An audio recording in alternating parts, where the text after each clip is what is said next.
ফুল helmet security নিয়ে আসছে, আপনাদের উচিত ছিল সাংবাদিকদের উপর যেরকম আক্রমণ হচ্ছে সবার হেলমেট পরে আসা উচিত।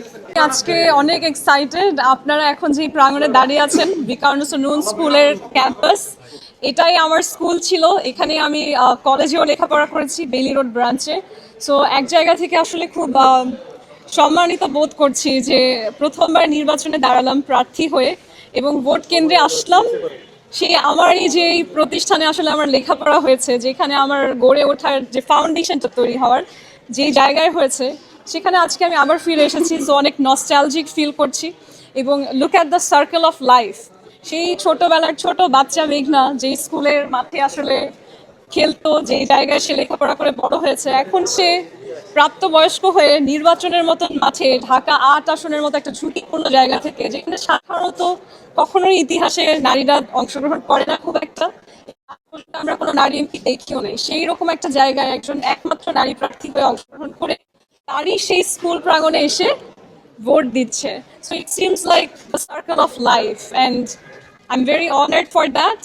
আর আজকে আমি সবগুলো সেন্টার আসলে ঘুরে দেখিনি, আমি একমাত্র আমার যেখানে ভোট দেওয়ার কথা সেখানে এসেছি। এবং আপনারা জানেন যে আমি সবসময় যখন কোনো একটা কাজ করি যেটা মিডিয়াতে ফোকাস হচ্ছে, সেই কাজটা আসলে কখনোই শুধুমাত্র করার জন্য করা থাকে না, প্রত্যেকটা কাজের পিছনে একটা ইন্টেনশনাল মেসেজিং থাকে। এবং আমার ক্ষেত্রে আমি যেটা বলবো সেটা হচ্ছে আমাদের এই যে বাংলাদেশের একটা কালচার আছে না, যে আমরা পরীক্ষার সময় গিয়ে গিয়ে পরীক্ষা কেন্দ্রে ভিজিট করে, কিংবা ভোটের সময় গিয়ে গিয়ে ভোটিং কেন্দ্রে ভিজিট করে, এই জিনিসগুলো থেকে না আসলে আমাদেরকে বিরত থাকা উচিত, কারণ এগুলো নিরপেক্ষ নির্বাচনকে বিঘ্ন করে। অনেক মানুষ দেখেন যারা ভোট দিতে এসেছে, যখন দেখবে যে একজন শক্তিশালী প্রার্থী, শক্তিশালী বলতে প্রার্থী হিসেবে শক্তিশালী না, ধরেন সে সমাজে একটু ইনফ্লুয়েন্সিয়াল কিংবা সে একটা ইনফ্লুয়েন্সিয়াল পার্টির লোক, তখন কিন্তু এটা তাকে ইনফ্লুয়েন্স করে যে আমার ভোট দেওয়াটা আসলে কোনোভাবে আমার ক্ষতির কারণ হবে কিনা, কিংবা সে ভীত হতে পারে, ইনফ্লুয়েন্স হতে পারে। সেই ক্ষেত্রে আসলে প্রার্থীদেরকে কোনোভাবেই ভোটারদেরকে অ্যাটলিস্ট ভোটের দিন ইনফ্লুয়েন্স করা উচিত না, এটা একটা মেসেজিং। এবং দ্বিতীয় ব্যাপার হচ্ছে আমরা যে এজেন্ট রাখি, পোলিং এজেন্ট, তাদের আসলে কিন্তু নির্বাচনের দিন ভোট দেওয়ার ক্ষেত্রে কোনো কাজ নেই। তাদের কাজ হচ্ছে ইসি, ইলেকশন কমিশনের যারা লোক আছে নির্বাচন পরিচালনার জন্য, তারা সঠিকভাবে তাদের কাজ করছে কিনা সেই জায়গাটা খেয়াল রাখা। সত্যিকার অর্থে কিন্তু ইলেকশন কমিশনের এমন একটা গভর্নিং বডির হওয়া উচিত যাদেরকে আমরা ট্রাস্ট করতে পারি। আমাদেরকে যে এই যে ঝগড়াঝাটি মারামারি করতে হয় ভোট নিয়ে, এটা আসলে করার কথা না। তাদেরই উচিত কোনোভাবেই পার্শিয়াল না হয়ে একটা স্বচ্ছ নির্বাচন নিশ্চিত করা। আজকে আমার সকালবেলা একজন অফিসারের সাথে কথা হলো ইসির, তাকে আমি বলছিলাম যে আমি আপনাকে একটু ভরসা করে দেখি আপনারা ফেয়ার থাকেন কিনা, আমি কাউকে অবজারভার হিসেবে দেখার জন্য যে আপনি চুরি করছেন কিনা কিংবা ইম্পার্শিয়াল কিনা আমি পাঠাবো না, আপনারা নিজে থেকে নিজের বিবেক থেকে কাজ করেন। So sometimes unfortunately the world is not fair। এখানে অনেক সময় হচ্ছে যাদেরকে বাইরে থেকে ভালো মনে হয় তারা ভেতর থেকে খারাপ হয়, যাদেরকে মনে হয় খারাপ তারাই আসলে ভালো হয়। So the world can be complicated. So যেই জায়গায় আমরা একটা এক্সপেকটেশন রাখি ফেয়ারনেসের, যেমন আমাদের আইন ব্যবস্থা, সেই জায়গাটাতেই আপনি সবচেয়ে আনফেয়ার জিনিসগুলো ফেস করেন।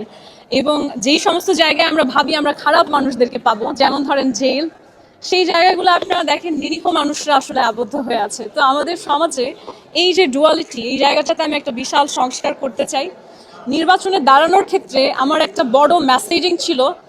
আপনারা দেখেছেন, যেহেতু সবগুলো প্রার্থীকে আপনারা দেখেছেন, একজন প্রার্থী হিসেবে একটা প্রার্থীর প্রচারণার যেই ক্যাপাসিটি থাকার কথা, অ্যাকচুয়ালি এই নির্বাচনে মেঘনা আলম তার 10% না, আই উড সে 2%ও করেনি। আমাদের যে নিয়ম ছিল কোনো স্কুলের ভেতর প্রচারণা করা যাবে না, আপনারা দেখেছেন অন্য প্রার্থীরা বিভিন্ন নাম দিয়ে, মত বিনিময় সভা, অনেক রকম নাম দিয়ে সেই স্কুলের মধ্যে গিয়ে নির্বাচনের প্রচারণা করেছে। আপনারা দেখেছেন বলা হয়েছিল কোথাও পোস্টার দেওয়া যাবে না, অথচ শত শত লাখ লাখ পোস্টার ছিল অন্য প্রার্থীদের, মেঘনা আলমের একটাও ছিল না। সো এটা এক ধরনের মেসেজিং যে কোনো রকমের এগুলো না করেই আমাদের যে শক্তিশালী হেভিওয়েট দুইজন প্রার্থী অনেক বছর ধরে রাজনীতি করছে, তাদের সাথে যে সমভাবে মেঘনা আলমের নামটা সবসময়ই মানুষের সামনে ছিল, এটা কিন্তু একটা বিশাল মেসেজিং যে আপনি ক্ষুদ্র জায়গা থেকেও শুরু করতে পারেন এবং এই যে কাদা ছোড়াছড়ি রাজনীতি সেইগুলো না করে ক্লিন পলিটিক্সও করতে পারেন। সো আলটিমেটলি হচ্ছে আজান দিয়ে দিচ্ছে।